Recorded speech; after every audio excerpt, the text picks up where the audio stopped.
Bismillahirrahmanirrahim. Hai, Assalamualaikum. Welcome back to Cungkih Channel. Terima kasih akak ucapkan kepada semua kerana sentiasa memberi support untuk channel ni. Akak doakan agar kita semua dipermudahkan segala urusan, dilimpah ruahkan rezeki, diberikan kesihatan yang baik dan dipanjangkan umur. InsyaAllah, amin ya rabbal alamin. Hari ni akak akan kongsikan dua kisah seram, di mana kisah-kisah seram ini telah ditulis oleh salah seorang novelis kisah-kisah seram. Novelis tersebut dikenali sebagai Saidi Nur Azam. Untuk pengetahuan korang semua, sebelum ni akak pernah juga upkan story yang akak ambil daripada hasil penulisan beliau. Hari ini akak ucapkan jutaan terima kasih kepada beliau kerana memberi kebenaran kepada pihak kami untuk ceritakan semula kisah seram dari koleksi beliau. بسم الله الرحمن الرحيم قل أعوذ برب الناس ملك الناس إله الناس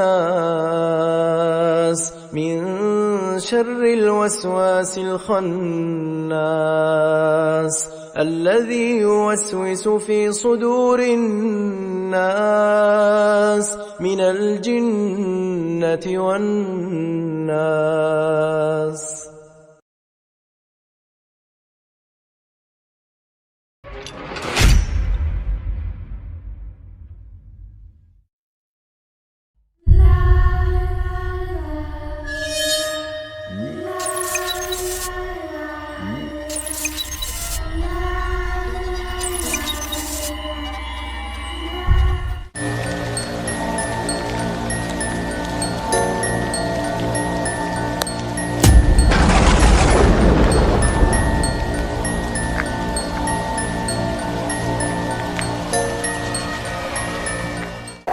Mulakan dengan kisah yang pertama. Kisah yang pertama ni dia berkaitan dengan air, berlaku pada bulan Syawal. Jadi Saidi Nur Azam sampaikan kisah ni khas untuk kita dengar kisah bersempena dengan bulan Syawal. Tajuk kisah memancing. Kisah ni sebenarnya korang dialami oleh dua orang sahabat. Sahabat ni yang sangat rapat. Kancing betul hubungan dua sahabat ni. Kemana mereka pergi mesti nak bersama-sama. Mereka ni dikenali sebagai Amir dan Adam. Dua sahabat karib ni dia mempunyai hobi yang sama tau. That's why lah dia orang ni boleh berkawan baik.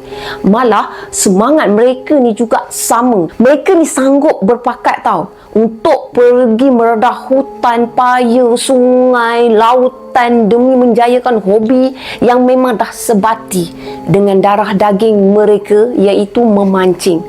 Kalau ada siapa-siapa bagi tahu, sana lubuk ikan rugi tak pergi sana, makanya dua orang sahabat ni dia akan berpakat untuk ke sana nak pergi memancing. Pendek kata, semua tempat yang dikatakan ada lubuk ikan, makanya mereka berdua akan pergi terokai tempat tersebut. Alah, bisa Tegal biasa kan. Alang-alang menyelup Pekasam, biar sampai ke Pangkal Lengan. Alang-alang dah berminat memancing, biar sampai tuju di tempat di mana orang cakap, situlah mereka akan sampai. Dah banyak pengalaman seram dan mistik yang mereka hadapi, terutama di kawasan-kawasan berpaya dan hutan. Tapi mereka ni sikit pun tak tergugat semangat mereka ni. Malah kegilaan budak si Amir dengan Adam ni terhadap hobi mereka memancing tu makin menjadi-jadi tau korang. Kedua-duanya sama je, sepesing je perangai. Tak kira masa, tak kira bulan, duk kira nak memancing je kerjanya. Bulan Ramadan ke, bulan Tengkujuh ke, asal tekad nak pergi memancing, makanya mereka dah je. Apatah lagi hari penting macam Hari Raya Aidilfitri. Bagi dua orang pemuda ni, hari memancing adalah hari raya untuk mereka. Sampai macam tu sekali. Amir kan, dia satu hari tu dia cakap lah, dia bercadang dia nak memancing dekat satu kawasan port yang baik punya. dekat kawasan tu jauh tapi berdekatan dengan sebuah pulau yang berpenghuni di Laut Cina Selatan. Tak dinyatakan pulau yang mana satu. Sebuah pulau yang mungkin sekadar menjadi tempat persinggahan untuk kaki-kaki pancing di waktu siang sahaja. Makanya kaki-kaki pancing tu sasarlah dia tak akan pergi di waktu malam. Tapi Amir ni dia lain sikit semangat dia. Dia bagi tahu yang dia nak memancing pada waktu malam di sekitar pulau tersebut. Dia tak kira, dia nak juga. Dengan menggunakan bot fiber, Amir yang sentiasa ditemani dengan Adam. Di mana ada Amir, di situ ada Adam. Mereka pun bertolak ke pulau tersebut pada petang harinya. Hari apa akak memang tak tahulah. Naik bot segala bagai, ngongek semua. Akhirnya mereka sampai di lokasi yang mereka tuju. Mereka pun bersiap siaga dengan segala keperluan, segala kelengkapan yang diperlukan untuk memancing tau. Dalam masa yang sama, mereka ni mencarilah pot yang paling sesuai, mencari berkira-kira lah dengan apa situasi sekeliling kan. Setelah mereka menyiapkan beberapa kelengkapan dekat atas pulau tu, sedar tak sedar dah berangsur gelap korang. Masa tu kan matahari mereka tengok dah memang dah terbenam. Maka bermulalah episod pengembaraan mereka menjejak lubuk ikan. Malam tu bulan memang cantik, bulan terang, air laut pun di dalam keadaan yang tenang. Sesekali tu adalah ombak kecil tapi tak adalah sampai mengganggu kepada fokus mereka untuk memancing. Mereka ni dia setia menunggu pada batang joran yang memang dah tersedia untuk menerima sambaran ikan. Memang tak sabar rasanya mereka ni untuk mendapatkan ikan, nak sentap ikan kan. Adam sambil-sambil tu dia perhatikan sekeliling, dia tengok-tengokkan persekitaran semua. Memanglah masa dia tengok mula-mula tu tak nampak apa-apa pun. Biasalah kan keadaan situasi di tempat laut macam tu semuanya okey. Hanya mereka berdua je yang berada di atas bot fiber pada masa tu. Tak ada siapa pun. Walaupun mereka ni gila memancing tapi untuk aspek keselamatan tetap dijaga korang. Jaket keselamatan mereka memang mesti bawa lah bersama. Bawa je lah. Adam dengan Amin ni tak pakai pun. Masa tengah asyik mereka tu menunggu batang joran mereka untuk disentap ikan, Adam dia nampak batang joran Amin ni macam gerak-gerak tau. Cepat-cepatlah dia arahkan Amin ni untuk tarik joran dia. Amir yang mula-mula dia rasa macam ada tarikan yang kuat awalnya. Dia tarik kan. Gagah juga dia tarik. Lepas tu akhirnya Amir dia berjaya menarik mata joran tu. Dia berjaya memenangi perlawanan berak sebelah tu. Anehnya korang, semasa Amir menarik tali batang pancing je tu, semakin lama semakin ringan. Dan tak ada langsung adingan melawan ke. Padahal mula-mula tadi dia nak tarik memang berat korang. Jenuh juga dia nak tarik. Dah tengah-tengah dia rasa ringan lah pula. Bila Amir berjaya mengangkat batang pancing dia tu, dia terkejut tau. Sebab mata kail dia tu hanya tersangkut rumpai laut yang berjuraian panjang. Memang panjang korang. Adam dia ketawa. Dia tak tahan sebenarnya nak tengok Amir tu tengah membebel. Pok pek. Sangkaan Amir dia dah dapat ikan besar. Habuan yang pertama yang besar. Bodoh betul lah rumpai laut ni yang tersangkut pada joran aku ni. Kenapa? Bebel Amir bersama dengan kata-kata kesat. Sambil membebel, sambil dia buang semula rumpai laut tu dekat laut. Amir dia pasang balik semula umpan baru. Lepas tu selesai dia pasang umpan baru, dia baling semula mata pancing, kembali ke laut. Biasalah kan, ulang-ulang itu biasa. Sabarlah, nanti adalah tu yang tersangkut pada mata kail. Kata Adam, dia nak pujuk hati Amir. Nampak sangat Amir tu memang dah marah, dah geram. Selepas je Adam berkata macam tu, Adam dia ada terdengar sesuatu yang melanggar di sebelah tempat dia duduk dalam bot fibernya tu. Dia menyuluh tau kat tempat tu yang dirasakan ada pelanggaran tu. Lepas tu kan, dengan lampu suluh kecil yang memang dia dah sentiasa bawa ke mana-mana sahaja tu masa dia suluh, Dia tengok kat tepi bot dia tu ada rumpai laut yang terapung kehijauan. Semua nampak hijau. Rumpai tu rupanya memang banyak betul dekat bot dia. Betul-betul berada di sekitar bot dia. Adam dia mula rasa pelik. Dia rasa ada yang tak kena dengan situasi tu. Takkan rumpai laut boleh sekuat batang kayu melanggar dinding bot kot? Bisik Adam. Tak mungkin lah. Amir, sini cepat. Laung Adam memanggil Amir tau. Apa? Aku nampak. Nampak ikan ke? Tanya Amir semula. Aku nampak muka orang. Terkejut Amir bila dia dengar jawapan Adam tu. Dalam air ke? Teka Amir kepada Adam. Sumpah weh, aku nampak wajah orang perempuan pucat dalam air. Macam mayat. Tekan Adam bersama dengan masa tu, riak wajah dia tu memang dah panik. Tak boleh nak kata apa dah. Kau biar betul. Jangan bergurau Adam. Kita ni kat tengah laut ni. Marah Amir. Betul, aku tak bohong lah. Kau tengok sendiri. Adam dia menguis-nguis rumpai laut yang terapung tu dengan tangan dia. Dia kuis juga. Semakin dia menolak rumpai laut tu, semakin dirasakan rumpai laut tu makin banyak tau datang berdekatan dengan bot dia. Kenapa banyak sangat rumpai laut ni ha? Rungut Adam. Kau buat apa tu Adam? Tanya Amir. Aku nampak wajah perempuan tu di sebalik rumpai laut ni. Jelas Adam kepada Amir. Aku tak sedap hati lah Adam.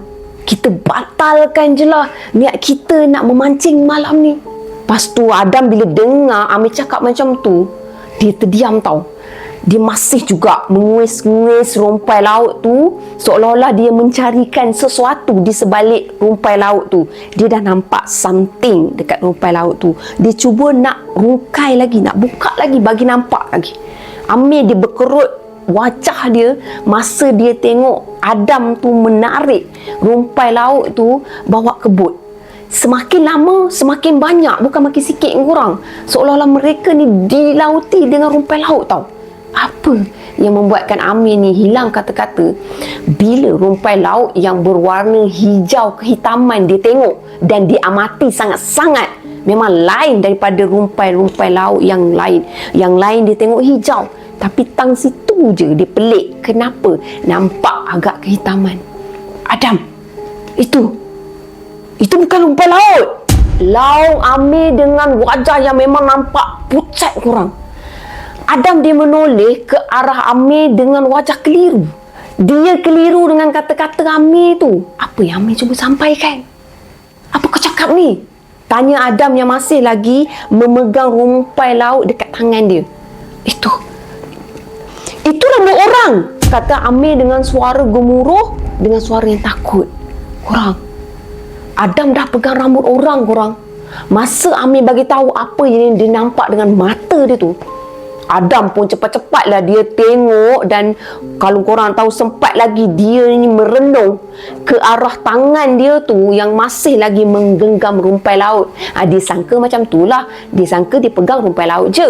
Rupanya rambut. Tergamam, terkejut bila dia tengok gumpalan rambut yang panjang berjela usah dikenang dah berada dalam genggaman dia. Lepas tu Adam tengok semula ke dalam air. Masa tu dia menoleh tengok dalam air, dia nampak tau bot fiber dia tu dah dikelilingi dengan rambut yang memang panjang berjela-jela tau korang.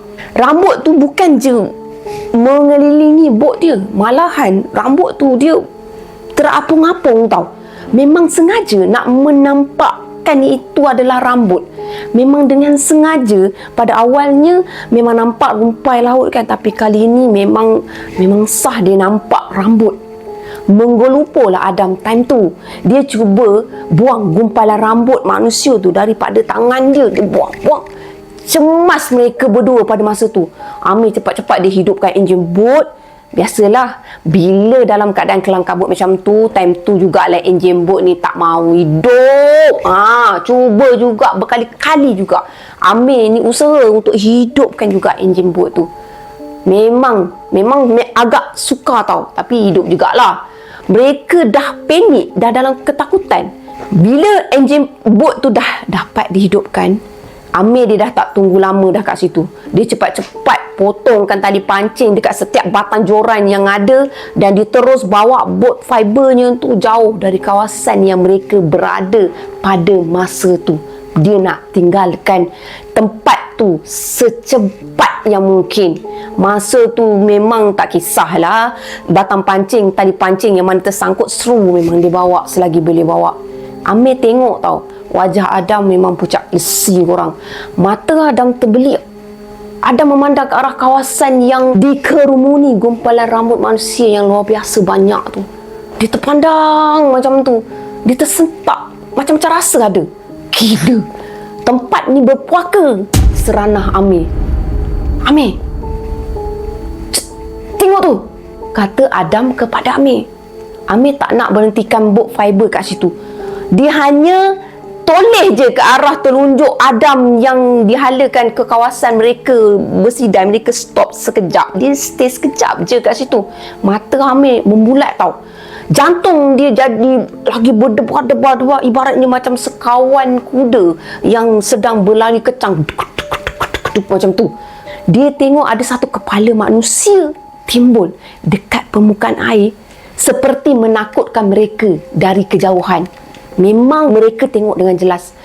Kepala tu berwajah putih dan nampak macam pucat. Kepala tu menyeringai, tersenyum ke arah mereka.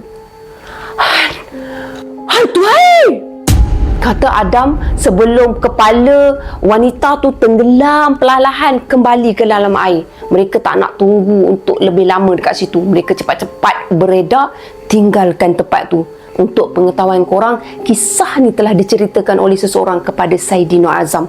Nama dan lokasi mungkin telah diubah demi menjaga sensitiviti masyarakat dan ahli keluarga. Kedua-dua pemuda ni selamat, alhamdulillah.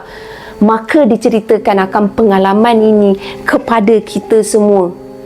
Anggaplah kisah yang disampaikan ini sebagai hiburan dan teguran agar kita semua sentiasa berhati-hati di tempat dan kawasan yang asing bagi kita. Lebih-lebih lagi di tempat yang jauh daripada orang ramai. Mereka ada, tetap ada. Terpulang kepada kita sama ada untuk mempercayainya atau tidak. Hanya yang melaluinya sahaja akan tahu. Wallahu a'lam.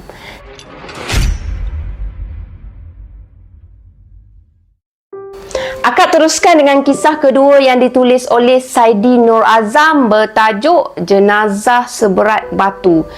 Kisah ni sebenarnya dah lama berlaku, sekitar awal tahun 2000 di negeri Terengganu. Sebelum akak teruskan story ni, akak panggilkan penulis ni dengan nama pendek je sebagai Saidi untuk lebih selesa dalam sebutan akak. Di dalam kampung Saidi waktu tu dia ada seorang makcik tau. Makcik yang berusia 60-an macam tu lah. Makcik tu dia hidup sendirian.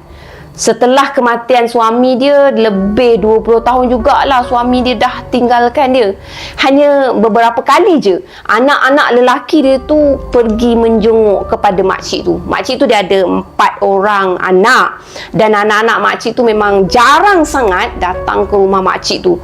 Keempat-empat anak lelaki makcik tu dah berumah tangga. Mereka semua dah ada rumah sendiri dan mereka semua dah tinggal dengan family sendiri. Itu sebabnya mereka tak ada kesempatan untuk pergi melawat mak dia lah. Pada hakikatnya mereka nak jaga makcik ni. Dia nak bawa makcik ni pergi tinggal dengan mereka, tinggal secara bergili-gili.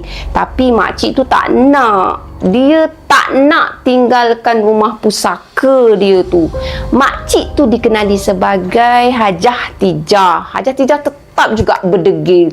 Dia stay juga nak tunggu kepada rumah yang banyak kenangan dengan arwah suami dia tu. Orang kampung memang kenal dengan Hajah Tijah ni. Hajah Tijah ni dia jarang bergaul. Dia banyak memerap tau dalam rumah. Pendek kata dia ni susah lah nak nampakkan wajah Hajah Tijah ni keluar daripada rumah dia tu. Kalau ada keperluan, barulah Hajah Tijah ni akan keluar untuk dapatkan makanan ke, apa yang penting ke. Kalau tak memang susah lah. Orang cakap mulut Hajah Tijah ni agak leza lah sikit. Kalau bercakap tu macam pedih-pedih je anak telinga nak dengar. Dalam senyum pun Dia sempat dah boleh lagi menyindir tau korang. Mungkin disebabkan itulah orang kampung dengan jiran-jiran tak berapa nak rapat dengan Hajah Tijah tu. Sampailah satu masa Hajah Tijah tu dia diberitakan terkena serangan angin ahmar yang membuatkan separuh badan Hajah Tijah tu jadi lumpuh. Muka Hajah Tijah tu dia jadi herot. Kebiasaannya orang akan sebut stroke lah kan. Sehingga kan Hajah Tijah nak makan sendiri, nak minum sendiri, semuanya tak boleh. Dia terpaksa disuapkan oleh anak menantu dia. Hajah Tijah dia akhirnya menemui penciptanya setelah beberapa bulan terlantar sakit. Atas permintaan daripada anak sulung dia, minta agar arwah ibu dia tu dikebumikan berdekatan dengan kampung yang didiami anak sulung dia tu. Sebab dia tak nak arwah ibu dia tu dikebumikan jauh daripada kampung dia. Kalau boleh, kubur ibu dia tu dia nak dekat sangat dengan tempat tinggal dia. Senang. Dia nak pergi melawat ke, dia nak pergi tengok-tengokkan kubur arwah ibu dia tu, memang memudahkanlah dia. Ada baiknya kat situ kan. Berita kematian Hajah Tijah tu dah sampai ke pengetahuan arwah Abang Long Saidi tau. Arwah Abang Long Saidi ni dia berkawan baik dengan salah seorang anak arwah Hajah Tijah ni. Jadinya memang kisah ni memang betul-betul dialami oleh Saidi dan Abang Long dia. Pada hari arwah dibawa naik ke rumah anak sulung dia tu, Saidi dengan Abang Long dia ni dah berada dekat halaman rumah anak sulung Hajah Tijah tu. Saidi dengan Abang Long dia tu sampai dekat rumah anak sulung arwah Hajah Tijah tu agak lewat. Lebih kurang dalam pukul 6 petang, dekat-dekat macam tu lah. So mereka tak sempat nak bantu apa-apa yang patut kat situ. Abang Long Saidi ni masa tu dia memang agak keberatan sebenarnya nak naik ke dalam rumah. Dia hanya naik sekejap je. Lepas tu masa dia naik kan, dia jenguk dari luar beranda je. Maksudnya dia tak adalah nak pergi masuk semata-mata kan. Abang Long Saidi dia tak nak jejakkan kaki dalam rumah Hajah Tijah tu, dia tak nak. Abang Long ni dia tengok 4 orang anak lelaki Hajah Tijah, dia tengah memikul, mengusung arwah ni, nak bawa jenazah arwah ni pergi ke bilik air sebab mereka nak mandikan, mereka nak bersihkan kepada arwah ni.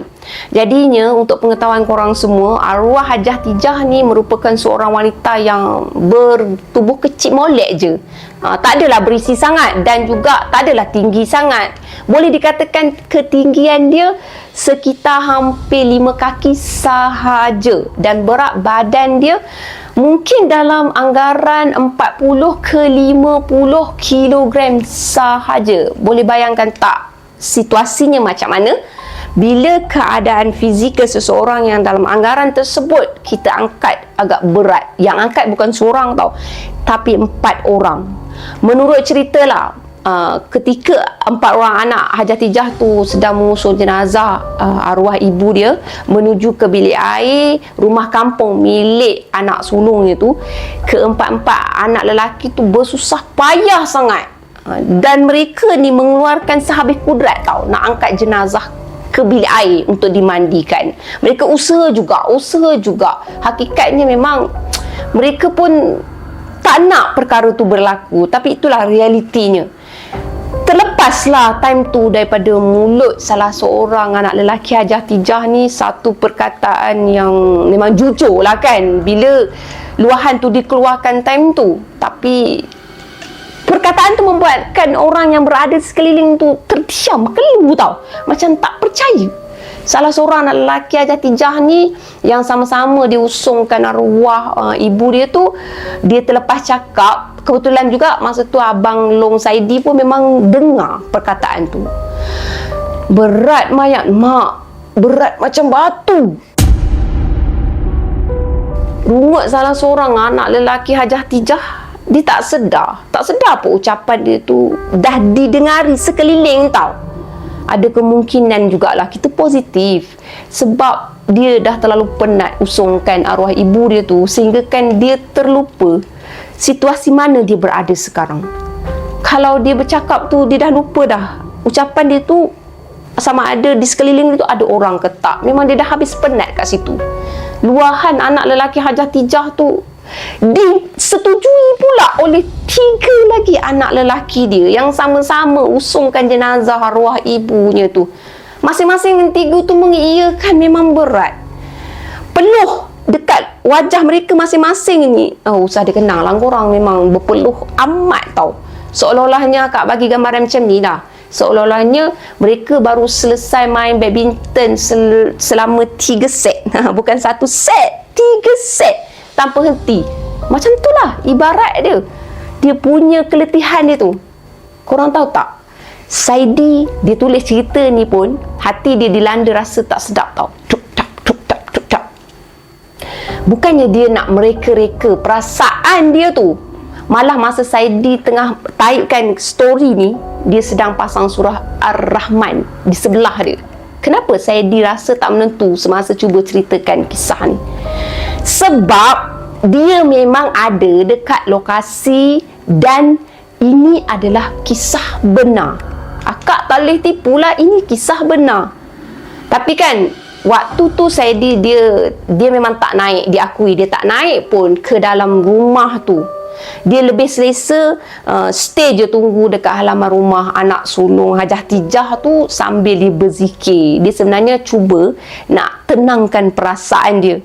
Waktu kejadian tu siang lagi, tapi dah menjengah ke senja nak masuk maghrib.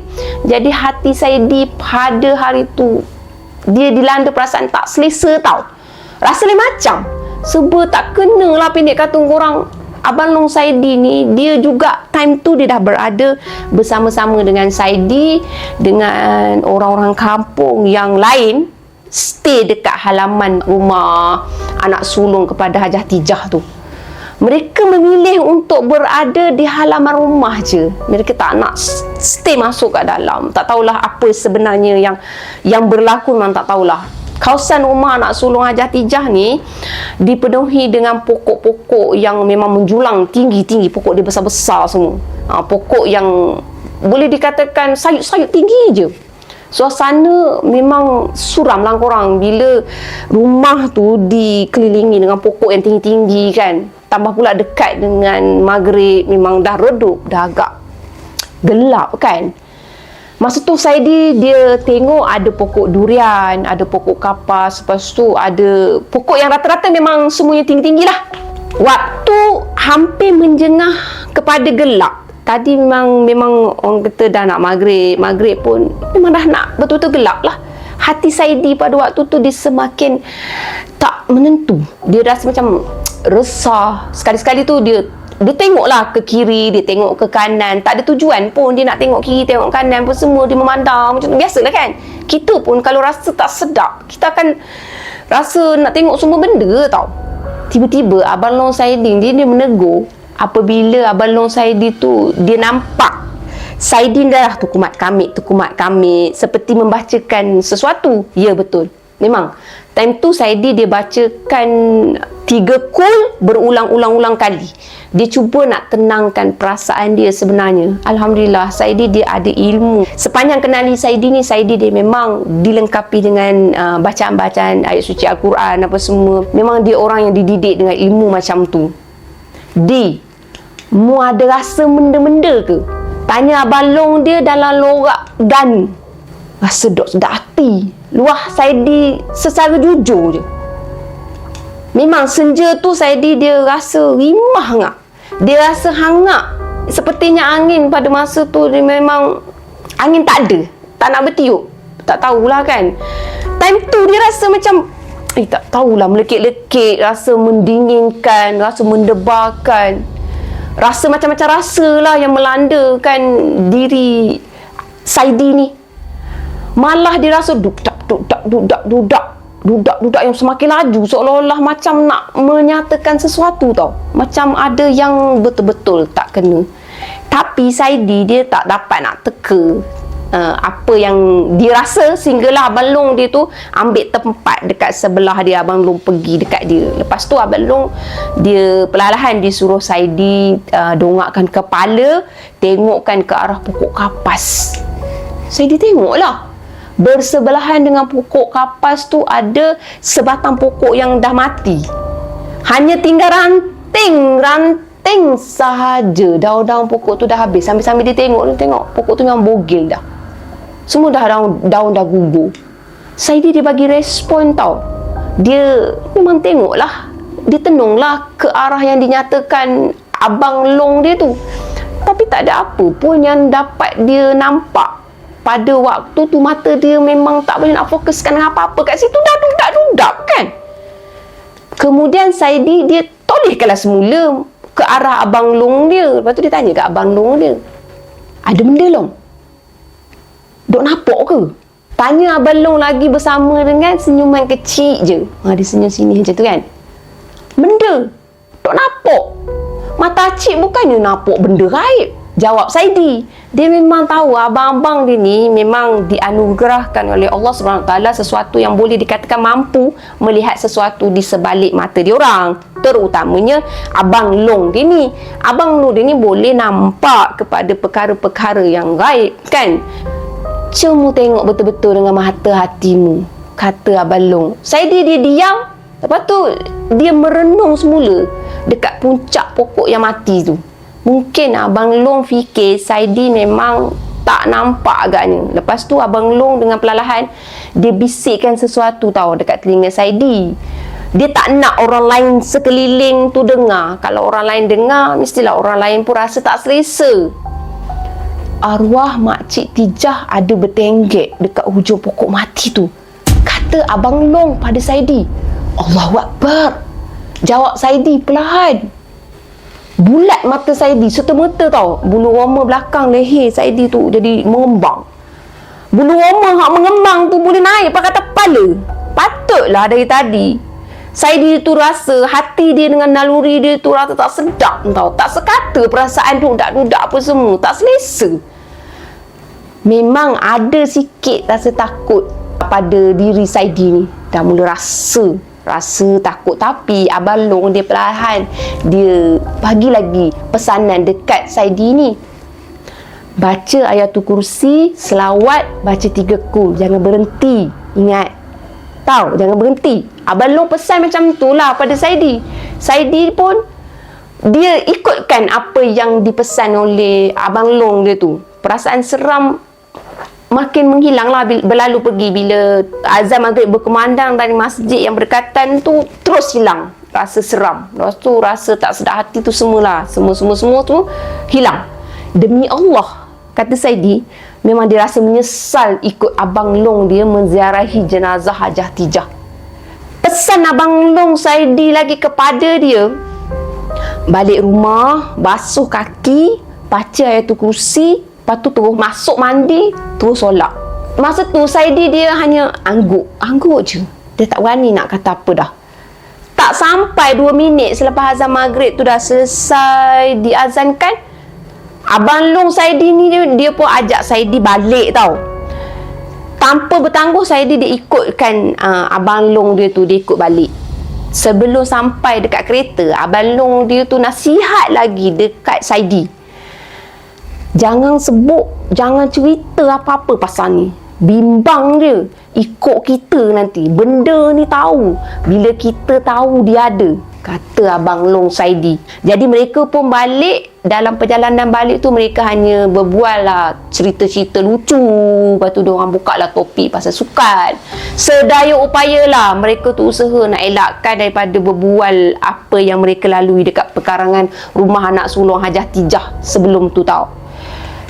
Saidi dia tak pasti apakah amalan yang diamalkan oleh Hajah Tijah sehinggakan jenazahnya jadi begitu berat untuk dipikul anak-anak lelaki dia yang memang tegap-tegap muda-muda, bukan kaleng-kaleng pun, memang bertenaga. Tapi itulah benda dah nak jadi kan. Jadi di sebalik story ni Saidi memang tak dapat nak rungkaikan. Terus terang dia cakap, dia tahu setakat ni je.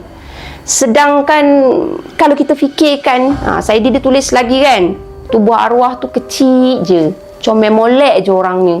Memangnya Saidi dia tak selesa lah Setiap kali ada sesuatu yang tak diundang hadir, memerhatikan dari jauh benda-benda tak elok tu, perhatikan kan, Saidi memang akan sentiasa memberi respon yang dia tak selesa. Rupanya memang betul lah ada something wrong kat situ. Saidi dia tak tahu suatu hari nanti kalau lah hijab Saidi boleh terbuka dengan sepenuhnya, Saidi memang tak tahulah apa yang berlaku. Abang Long Saidi ni dia masih tenang tau, walaupun dia mampu nak tengok sesuatu yang tak dapat Saidi tengok time tu. Kini Abang Long Saidi dah pun kembali kepada Allah Subhanahu Wa Taala. Al-Fatihah kepada arwah.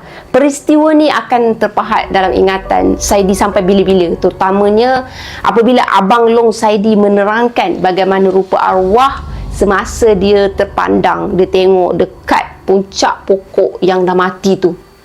Ya, Saidi memang betul-betul dia tulis kat situ, dia memang tak akan lupa sampai bila-bila. Sekian untuk story yang kedua. Sekian sahaja dua kisah seram yang dikongsikan oleh Saidi Nur Azam. Akak ucapkan jutaan terima kasih kepada Saidi Nur Azam kerana memberi kebenaran kepada kami untuk ceritakan balik story-story tersebut. Okey korang, apa yang baik sama-sama kita ambil jadikan sebagai tauladan, dan apa yang buruk sama-sama kita ambil jadikan sebagai sempadan. Akak tegaskan kat sini, hak mana tak elok tu kita jangan ikut. Korang, akak ucapkan terima kasih juga kepada korang semua kerana sudi dengar dari awal sehingga akhir. Jika korang ada story-story untuk dikongsikan kepada Cengkeh Channel, korang boleh DM untuk Cengkeh Channel. Bye korang, Assalamualaikum. Terima kasih, jangan lupa subscribe. Bye.